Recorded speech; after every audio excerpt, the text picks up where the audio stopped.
Buy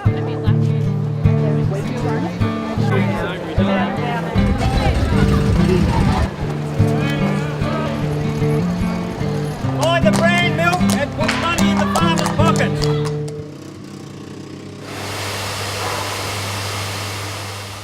It's barely daybreak, but the hands on Richard and Elizabeth Downs' farm in Narrogate in Victoria's southwestern dairy heartland have already been up for a couple of hours doing the first milking of the day. It's been nearly a month since Fonterra cut the price of milk from $5.60 per kilo of milk solids to just $1.91 for the last 2 months of the financial year. It's tough. There's no two doubts. It's the shock, and probably say horror,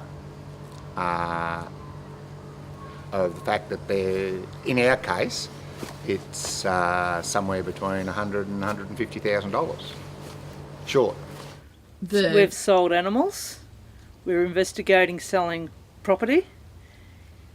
We have only paid some of our bills, some major ones. We've notified others that it will come, but you just got to hold off.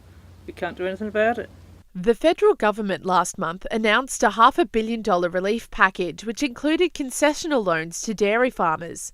However, Councillor Joe Beard, Mayor of Corangamite Shire Council, says that the package won't help all of them. It's only going to help certain farmers. You've still got the farmers that are in a share farming position too, that they don't actually get the handout. They've actually got to be landowners to be entitled to this. Most people will say, why do we need more debt? End of story. Yep. I would think. With the continued financial hardship of the dairy farmers, there could also be a flow-on effect. All the local little guys haven't been paid. Can't go everywhere. How do you think it affects the local little guys? It will destroy the local communities because no one will buy anything. Councillor Beard says that as many as 500 jobs could be lost from both dairy farms and small business in the region because of the price cuts. It's a bit scary to think that that's the data that's coming to us, but that's the real effect. A lot of the businesses here are the flow-on business from the industry.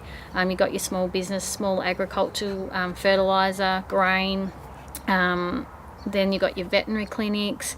So many businesses are here in town and other towns because of the dairy industry. Down the road in Cobden, one of Fonterra's 10 processing sites in Victoria is an imposing figure on the outskirts of town. The Cobden site employs 160 people. It's the biggest employer by far around here. So, a lot of people live here for their employment. I've grown up around it and I can't imagine what it'd be like to not have the factory in town. One of the conditions of Fonterra's takeover of Bonlac Supply Company over a decade ago was that Fonterra pay farmers a milk price as high as Victoria's leading milk processor, which is Murray Goulburn. When Fonterra announced their milk price cut, it was a week after Murray Goulburn slashed theirs. Fonterra also denied that they have been profiteering from the situation and have offered loans to help bolster farmers' finances for May and June, but Richard Downs still thinks their price cut was opportunistic. So they lost $200 million last year in Australia. They sold $100 million worth of assets, so they only lost $100 million. This year they're probably on track to lose at least $2 again. They saw an opportunity to not have to lose money, and they foisted it back onto the dairy farmers. We knew Fonterra were in trouble, but if MG had have continued to pay, Fonterra would have paid us out without a problem. They had the money set aside for the season and would have paid us. This will have effect on the dairy industry, on our sector. No, well, probably on all of it, but especially on Murray Goulburn and Fonterra's sector for 4 years.